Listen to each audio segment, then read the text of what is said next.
God has eyes was is a morally. Do you think that the notion that God has eyes is morally powerful, or morally insignificant, or morally deleterious in the way most people would lead their lives? No, I think that for the most part, it could be that kind of a belief can be useful in controlling people's tendencies to engage in antisocial behavior,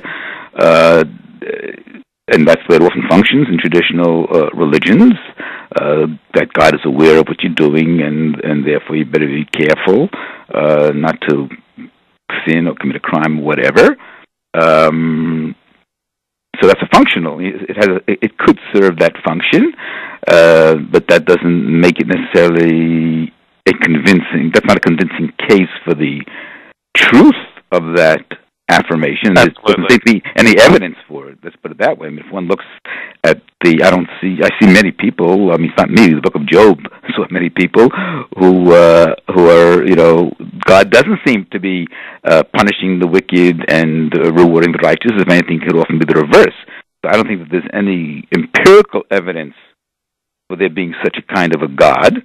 But if people do internalize that belief, and if they also have a certain moral code, or a legal code, or a combination of both, which they attribute to such a God, then that would be a factor, not the only factor, in why they would behave in certain ways that are in accordance with that moral or religious code. Now, I have to say also, in some religions, that moral or religious code is, to me, and to many other people, unethical or immoral in certain of its aspects.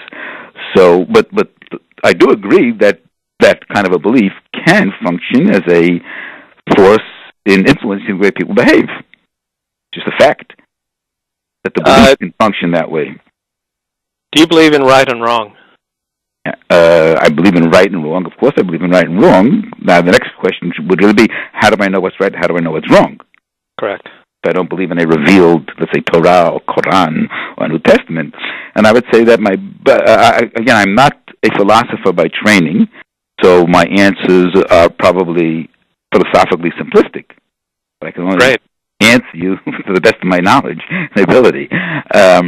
So I think a lot of our sense of right and wrong does come from religious traditions, but not exclusively from religious traditions. I think there's a whole literature now, a burgeoning literature from the field of evolutionary psychology, evolutionary biology, in which there are a strong case made that certain of what we'll call our notions of what's moral or what's right or what's good, what's virtuous, have survival value, and they have evolved in response to dealing with, both our natural and our social environment.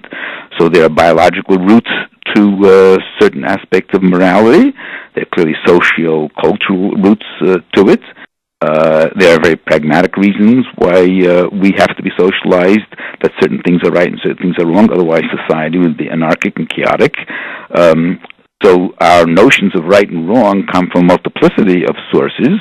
I don't think they come from a God who revealed in a particular book to a select group of individuals what is right or what is wrong.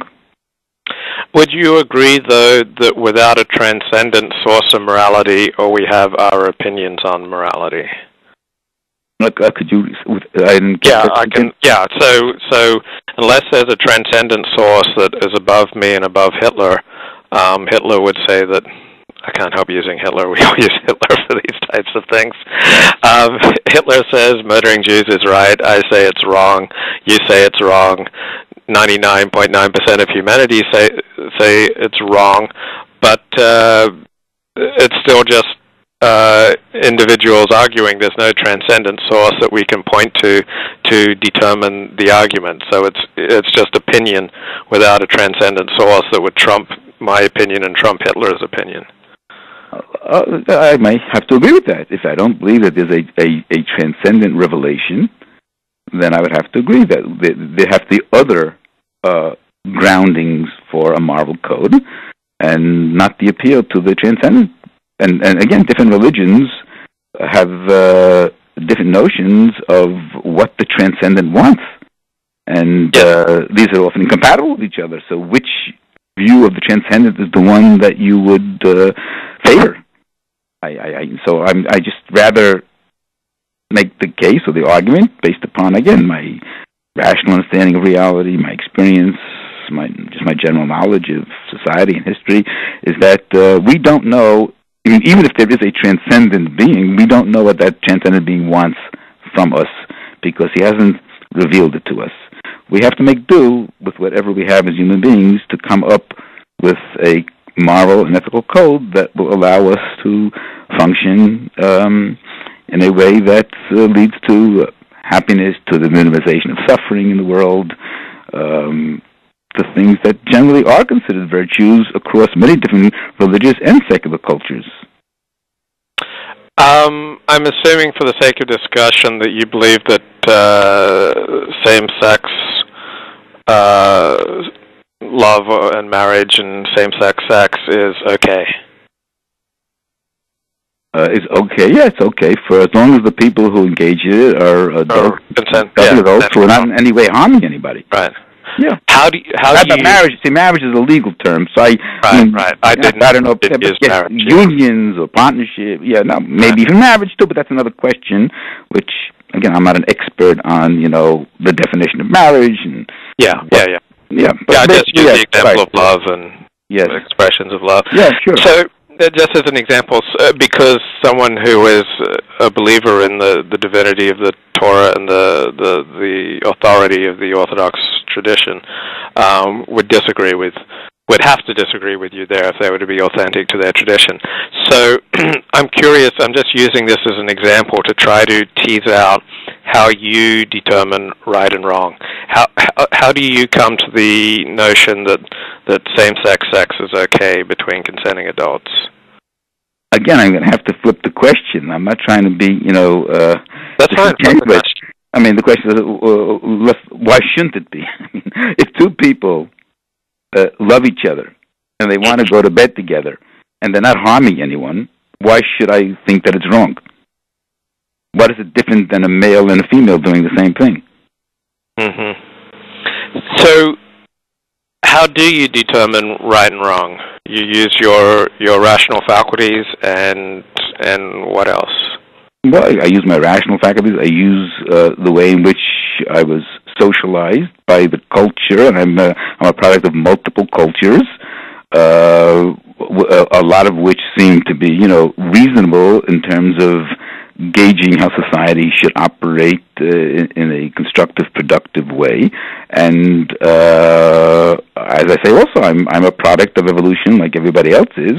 And I'm sure that there are certain mechanisms that evolved in me which lead me to consider certain kinds of activities, feelings, positive, and others to be negative.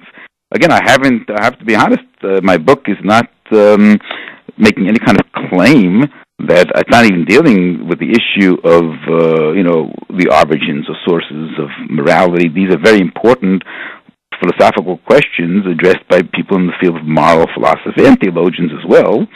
I'm not at all an expert in that. That's not what my book is primarily about. But obviously, I do have certain assumptions about values and address them in the book to some extent. But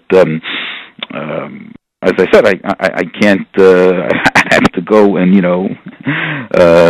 write another book to try to clarify what are my own sources of morality and right and wrong. And I'm being just upfront and honest with you.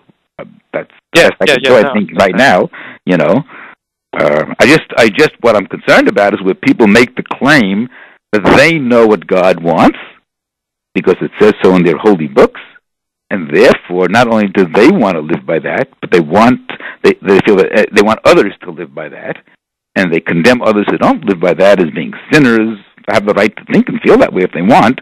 I take umbrage at that, and I try to argue and demonstrate that their commitment to those kinds of beliefs are fundamentally implausible, and that there are strong psychological mechanisms why they retain those beliefs, even when there's so much strong counter-argument and evidence against those beliefs. That's where the moral issue comes in my book, basically. And also in the last chapter of the book, I do approach a question which I hope to address in a sequel to the book. When is it appropriate, or when is it even